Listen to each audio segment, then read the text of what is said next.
So we are kind of watching our way through Matthew's Gospel, episode by episode.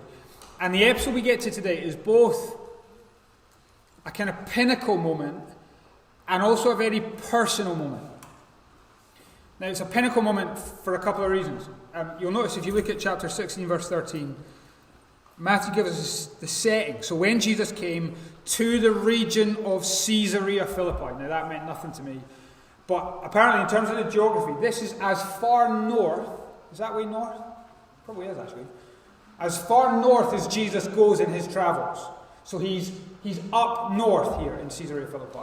But he's also up high. It was about 1,100 feet above sea level. And as he stood with his boys, he stood at the bottom of Mount Hermon. So everything about this setting is it's up north and he's up high. It's a pinnacle moment. But it's not just a pinnacle moment in terms of where he is now. It's a kind of an up north, up high moment in terms of where he's going to go next. If you look at next week's passage, verse 21 in Matthew 16, Matthew says, "From that time on, Jesus began to explain to his disciples that he must go to Jerusalem." So he's in Caesarea Philippi, but he's going to go to Jerusalem. Jerusalem is south. So everything in the gospel now is a movement from north to south, from Caesarea Philippi to Jerusalem. But he's not going to Jerusalem for a city break. Josh and Maddie are in Budapest, having the time of their lives. That's not why he's going. Keep reading, verse 21. He must go to Jerusalem and suffer many things at the hands of the elders, the chief priests, the teachers of the law, and that he must be killed. So he's moving from Caesarea Philippi to Jerusalem, and he's going from Caesarea to a cross. He's relatively safe up here. He is really going to suffer there. And everything in Matthew's Gospel from this moment is careering downhill.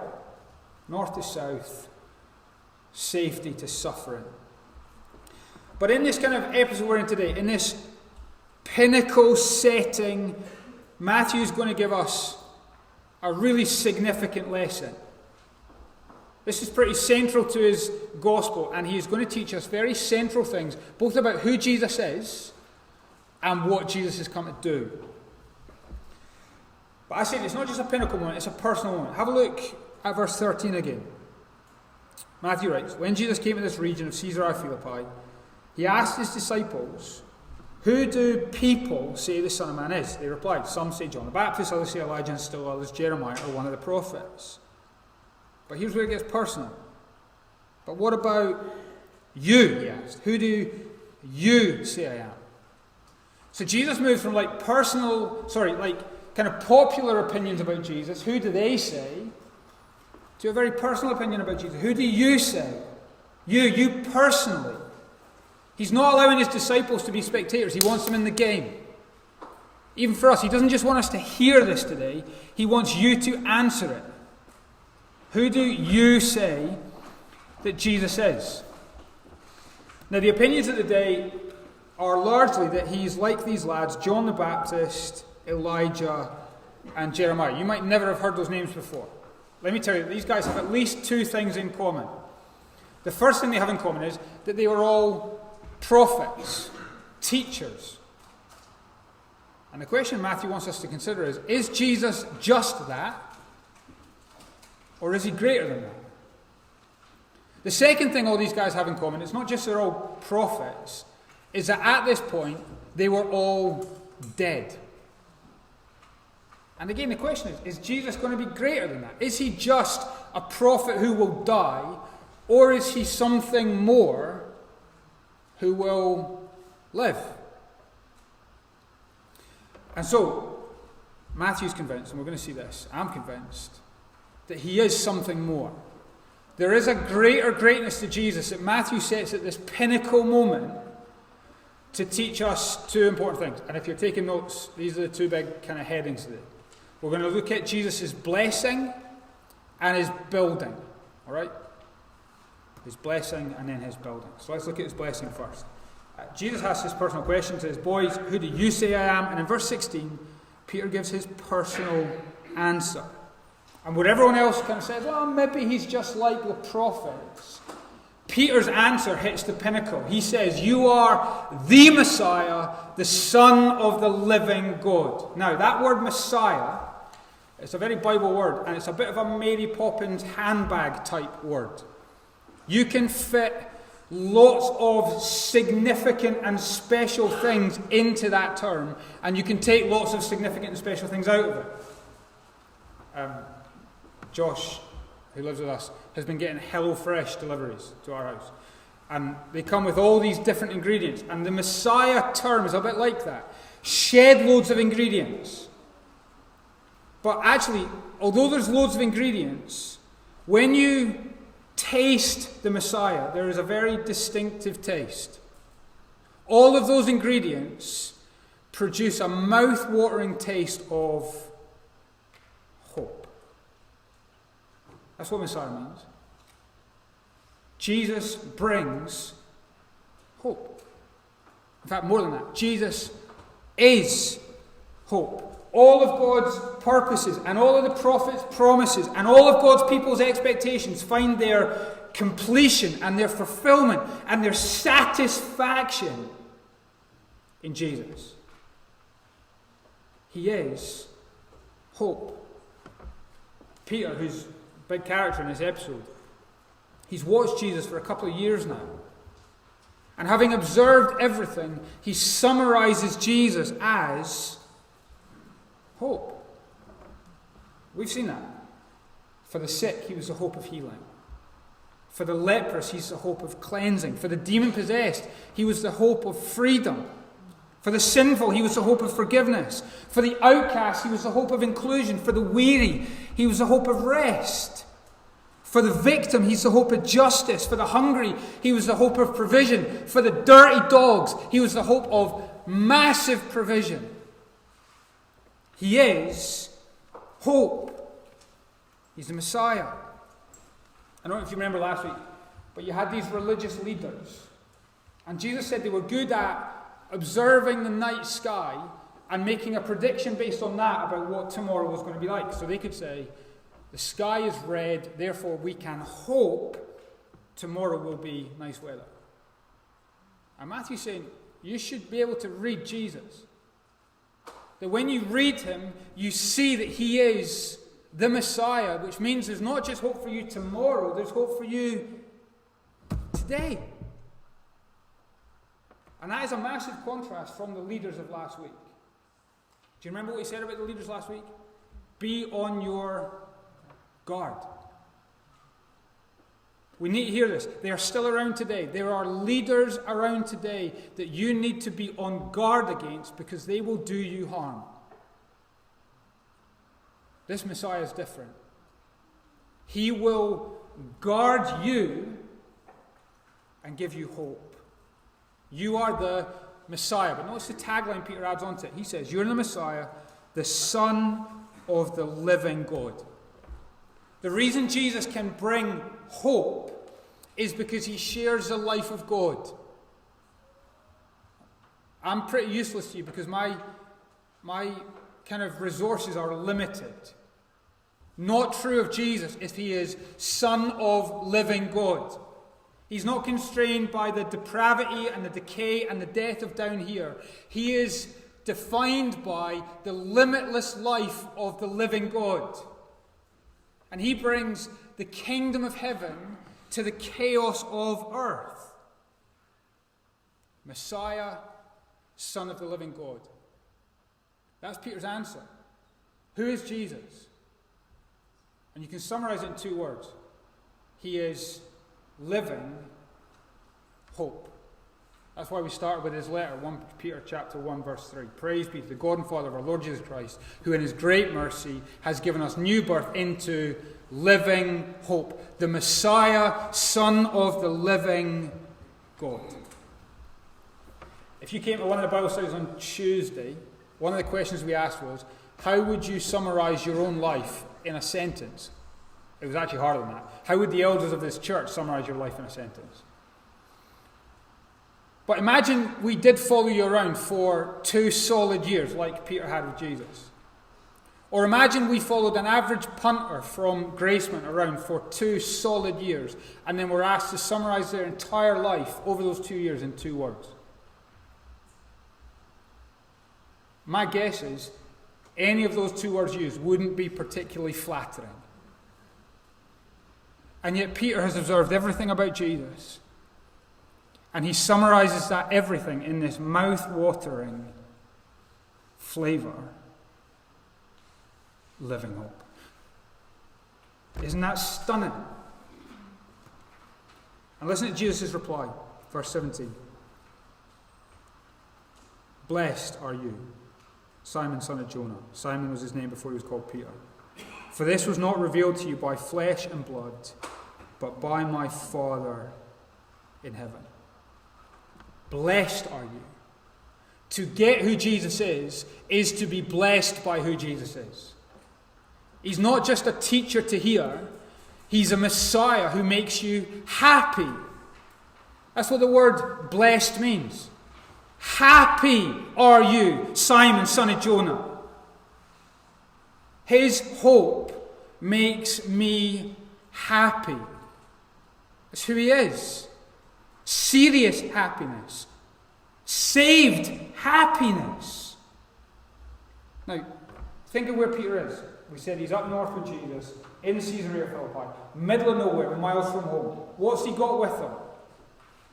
Bog all. All he has is what he can put on his back or in his pockets. All he's got is Jesus in front of him. He has none of the things that the Black Friday sales say that you need in order to be happy in this life. He's got nothing with him. He's a traveller. And in the middle of nowhere, with no roof over his head, no full-time contract for security, his family aren't close to him, he doesn't have a Scooby what's going to happen tomorrow. He's got none of that. He's empty-handed. But Jesus speaks a word over him. Blessed are you, Peter. Happy are you, Peter.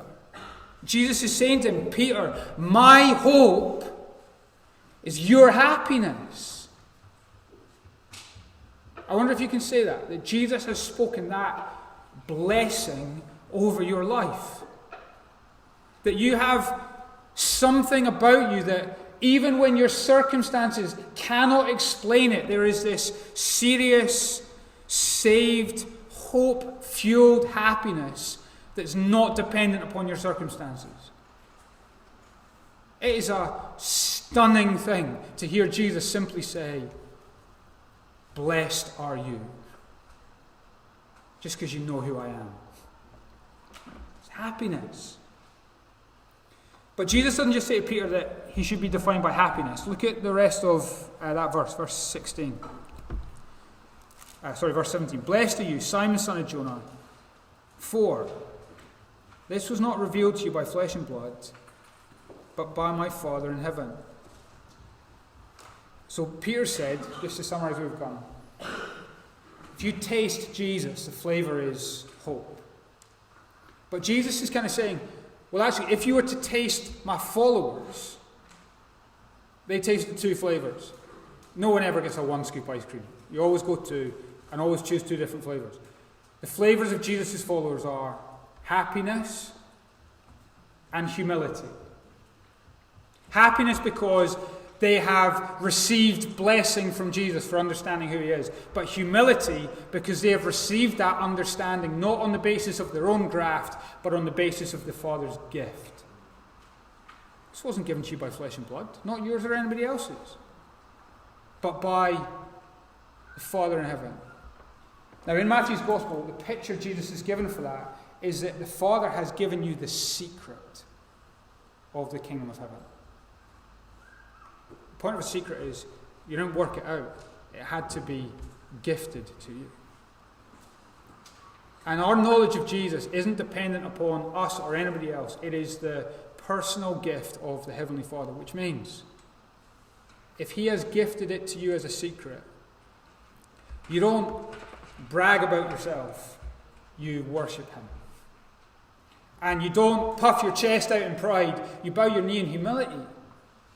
And you don't compare yourself with others in arrogance, but you give him grateful praise in the congregation of the other people who have received that same secret. Happiness and humility. And do you know what? I think those two things are linked. I wonder if sometimes I don't experience more of the happiness because I don't express much of the humility. Right, we need to keep going. Have you got his blessing?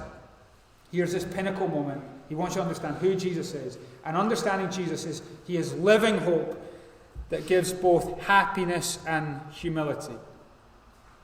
You with me? In verse 18, there's a movement, right? He goes from who Jesus is to what Jesus has come to do. We go from the blessing to the building, if you're taking notes. So let's have a look, and we'll read from verse 18. So Jesus says to Peter, "And I tell you that you are Peter," and that name means rock. "And on this rock I will build my church, and the gates of Hades will not overcome it. I'll give you the keys of the kingdom of heaven. Whatever you bind on earth will be bound in heaven. Whatever you loose on earth will be loosed in heaven." Then he ordered his disciples not to tell anyone that he was the Messiah. Now, we're not going to deal with verse 20 until next week. I'm not copping out. We're going to deal with it next week, all right? But here's his building. We're going to get to Peter's part, but I want to start with Jesus' building. He says, "I will build my church, and the gates of Hades will not overcome it." Now, if you're just at the early stages of getting to grips with who Jesus is, this is a seriously important thing to grasp. It's a good question for you to ask. What on earth is Jesus doing in this world? And the answer is, he is building his church. And we're meant to see the connection between the blessing and the building. So to bring hope to the world, Jesus builds his church in the world. Do you see the connection? A hopeless world is given Jesus' building of the church to be a hope-filled outpost of heaven in the midst of the hopeless world. So JCC is meant to be an outpost of heaven in the midst of a hopeless scheme. 2 weeks ago, we had the prayer meeting at the Carters on Sunday night, 7:30. I left my house at 7:25. It had been dark for hours. We're in the depths of winter, dark since about 4 o'clock. And it was absolutely chucking it with rain. I don't remember who was there. I can't say that word. It was raining. Dark raining. Between my house and the Carters, the smell of the scheme was weed. It was just everywhere. Here's me trudging around to the prayer meeting. Darkness, dreichness, drugs. That was it. And as I walked around, do you know what I heard? It's one of the most distinctive noises of Graceman. In the darkness, in the dreichness, amid the drugs, the ice cream van. 7:25 in the middle of winter, pouring rain. Do you know what it made me think? I'd love a Calippo. Just a wee taste of summer in the midst of winter. A little bit of the beach in the middle of the scheme. Now, I don't know if the ice cream vans are still selling more than Calippos, but for the time being, let's imagine they're not related to the drugs. There is a sense in which that's what Jesus wants his church to be.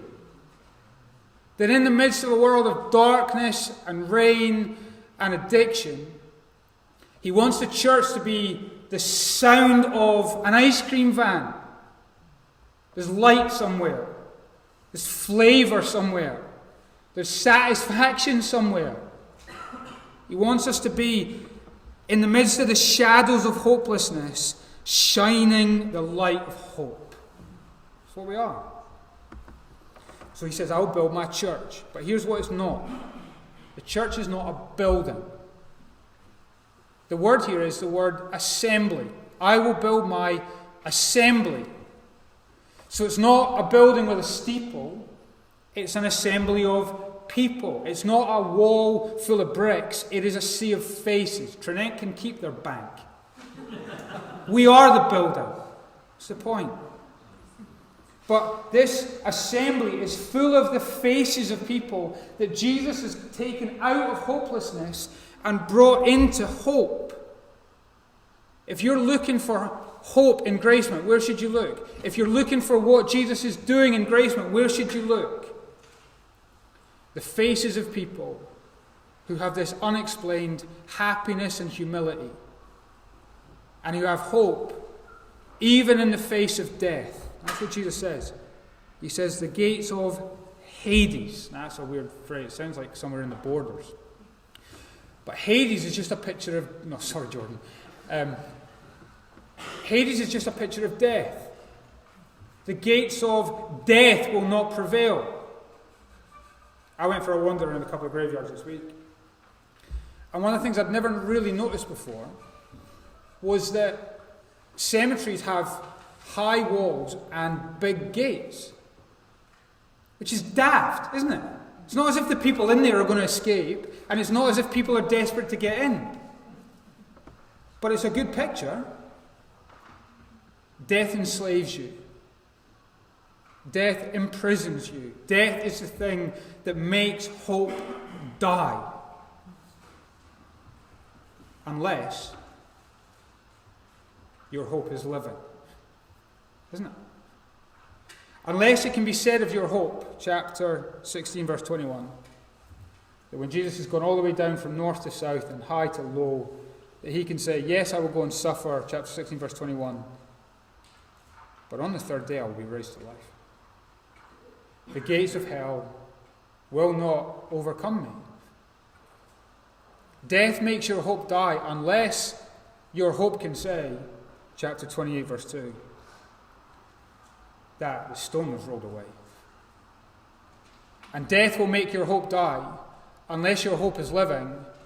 And chapter 28, verse 7, somebody can say, he is not here. He has risen. The gates of Hades have not, will not, cannot overcome him. It is normal to fear death. But Jesus is asking us to see the gates of Hades in the light of your living God. He's asking you to see the gates of Hades in contrast to your living hope, the Messiah. He's asking you to put side by side the gates of Hades with his empty tomb. And he is showing you that as a believer in Jesus, you can have hope even at the gates of death. The living God giving living hope to this living house of people who have found that the gates of hell have not overcome him. Your Father in heaven means that fear can give way to hope. That's the point. Do you remember we talked about those three guys that people say, oh, Jesus is a bit like John and Elijah and Jeremiah. And we said at this point they were all dead, which is true. But they each died with living hope.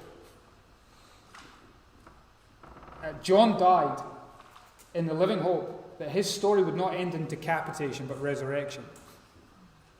Elijah died in the living hope that the end of his story would not be separation but reunion. Jeremiah died knowing that the end of his story would not be sorrow but rejoicing. And so these three guys that said, Jesus is a bit like him, actually find their living hope in this Messiah and say, our faces are in the sea of faces that Jesus has built from hopelessness to hope. We're there. And the question is your face in that assembly? Me and Ruben walked down one of the bridges where all the work's done in Edinburgh. What bridge is that at the moment? The North Bridge. And they've got a beautiful mural on the side of the kind of scaffolding. It's just a sea of faces. People from the city. And with this in mind, it made me think, are our faces there? Shining with that kind of happy humility, living hope. If you can't answer that clearly this morning, but you feel trapped by death, all you need to do is cry out to Jesus as your Messiah. To cry out to him and say, Jesus, save me. Jesus, break my chains. Jesus, call me out. Jesus, give me this living hope. This is what he's building. But we need to keep going. Either side of Jesus saying he is building this assembly of people, he tells Peter what his role is going to be. So the flow of the kind of episode is Peter declares who Jesus is, but now Jesus declares who Peter is. And sticking with the kind of visual of a building, Jesus says to Peter, Peter, you're going to be the rock, the foundation on which the building's built, and I'm going to hand you the keys. And so I want to just finish by looking at both of these things one by one. Look at verse 18. Jesus looks at Peter and he says, and I tell you, you are Peter, and on this rock I'll build my church. So here's the visual. Jesus is the builder, the church is the building, and Peter is going to be the foundation. So the builder is a person, the church is people, and the foundations are people. It's a living house, all right? Now, we need to get the context to understand why Jesus is doing that. Remember last week, we've said it already, Jesus has said to the people, there are religious leaders among my people, Pharisees and Sadducees, that you need to be on guard against. And what Jesus is doing here is he's saying, listen, there is people that are like a bad foundation that we need to clear the ground. They're gone. These religious authorities are no longer going to be the foundation of my people. And instead, I'm placing a new foundation. I'm digging a new foundation, putting a new rock in place. And it is not those religious authorities. It is my apostles. I think Peter is here representative, the spokesman of Jesus' apostles. And he's clearing the ground of the bad guys. And he is laying this new foundation of those, not that you need to guard against them, but of people who will guard his kingdom. Now, Peter is by no means perfect. If you come back next week, you'll see Jesus aligning Peter with Satan. If you read on near the end of the gospel, you'll see Peter disown and distance himself from Jesus 3 times. He is not perfect Peter. He is definitely not Peter the first pope. It's not what's going on here. But as Jesus' apostles, Jesus is laying them as a rock on which he will build his church. He's saying they will be the final and the foundational authority on which I build. Now, it's not saying that our hope is in Peter. Our hope is in Jesus. But Jesus builds it on Peter and the apostles as those who saw Jesus, touched Jesus, heard Jesus, so that we can be absolutely assured that we can have living hope. If we lose this foundation of the apostles, we lose hope. But if we have this foundation, we have hope. Now, let me give you just a very quick few implications about what this means for GCC. Implication number 1. We did not build this church, and this is not our church. Now that might feel a bit pedantic about language, but we need to be careful with our language. Jesus builds his church, and this is Jesus' church. That's why we're going to sing at the end of the service. All glory be to Christ. It's his. But the second implication is, if we want GCC to be that outpost of heaven in the midst of a hopeless scheme, we need to be, in the right sense of the word, apostolic. We need to be a church that sits humbly under the authority of the apostles, that builds ourselves on the rock of the apostles, as it is revealed to us in God's word, the Bible. Now, that means when we come to the Bible, we don't submit it to our authority. No, we submit to its authority. This is to be the scales and the measuring rod and the plumb line by which we analyse not just every wave of culture, but every sermon preached in this church. Kenny's out teaching Sunday Squitch. But Kenny is not our authority as our eldest elder. I am not our authority as our church planter. The authority at GCC is the rock which Jesus laid, which is the teaching of the apostles. It's why, as part of our service later on, we're going to say the Apostles' Creed, to reaffirm that we stand upon the authority and the rock that Jesus has laid for his church. It's why things like members' meetings on Tuesday are significant things. It's the responsibility of all of us as members to ensure that we're not drifting from this rock, but we are built upon it so that we have something to offer our community. Do you see what's going on? All right, so Jesus is the builder, the church is his building, and the foundation, the rock that he's building upon, is the apostles that he sends to the world. Now, verse 19, because he's not just called the rock, Peter's given the keys. Verse 19. I'll give you the keys of the kingdom of heaven. Whatever you bind on earth will be bound in heaven, and whatever you loose on earth will be loosed in heaven. Now, this is one of those places in the Bible where people have got that notion that Peter's the guy who stands at the pearly gates of the keys, and he's the dude who lets people into heaven. You heard that kind of stuff? That is absolute drivel, right? And it's not what is going on here at all. This is not a heavenly role that Peter's playing.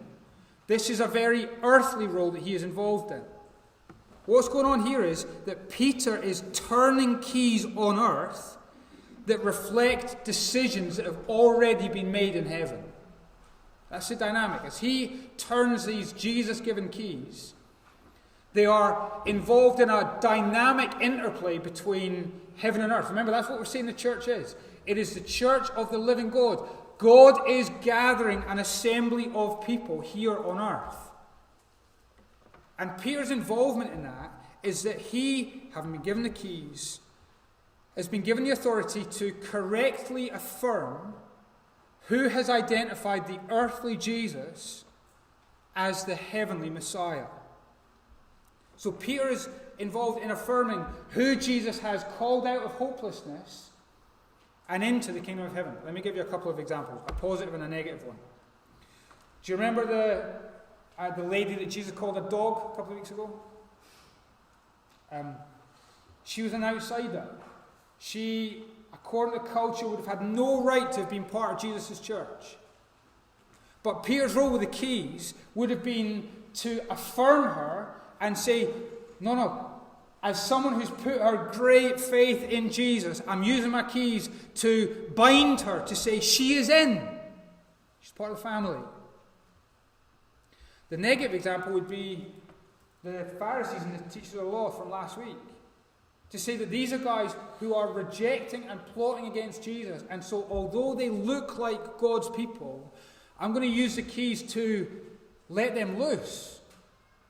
And to show that they are outside, not inside of this living house that Jesus is building. That's the function of the keys. They are an authority to protect the blessing, to guard the living hope. They keep people safe on the inside, and they keep enemies outside and away. Do you get the picture? Those on the inside are bound, safe, bound to blessing. Those on the outside are loosed. They've lost blessing. And Peter is going to play a significant role in that in the early church. Again, I think the flow of Matthew is important. Do you remember Jesus repeated that miracle of feeding thousands of people with just 5 loaves and a couple of fish? Now, why did he do it twice? It's because he did it once in largely Jewish territory to Jewish people, and then he did it again in non-Jewish territory to non-Jewish people. Why?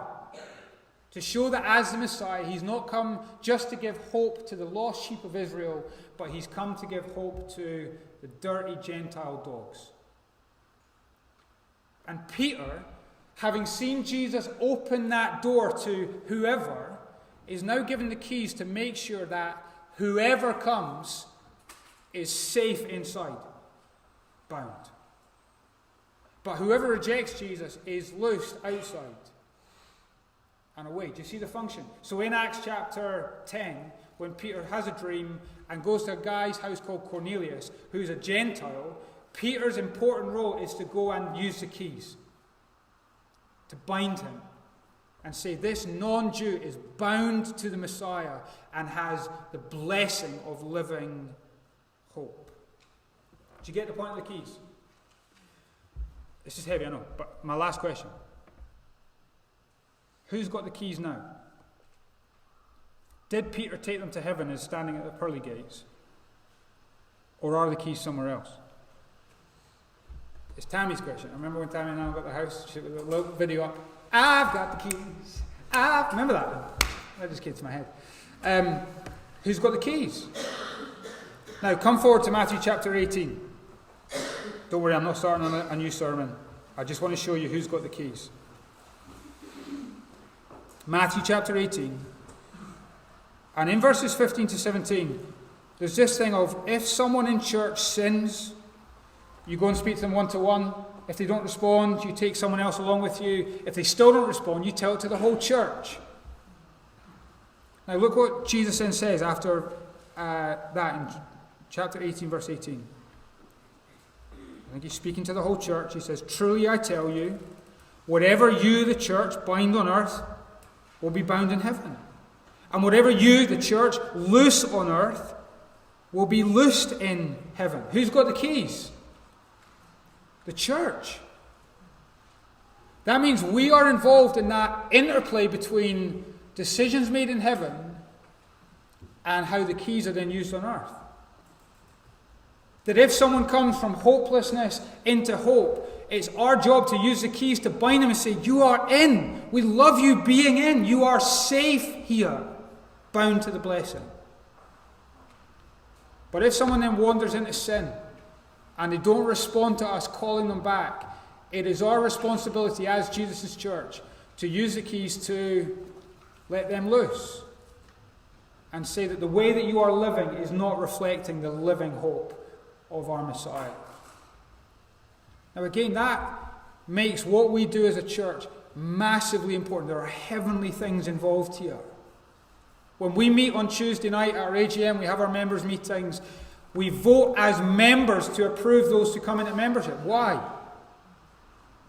Because we're using the authority Jesus has given us as those who hold the keys to make sure that the blessing of Jesus is safe within the building of Jesus. You are safe here in what Jesus has built. And you are secure here because he has shut the door from any enemy coming inside, and he has destroyed the gates of death and hell.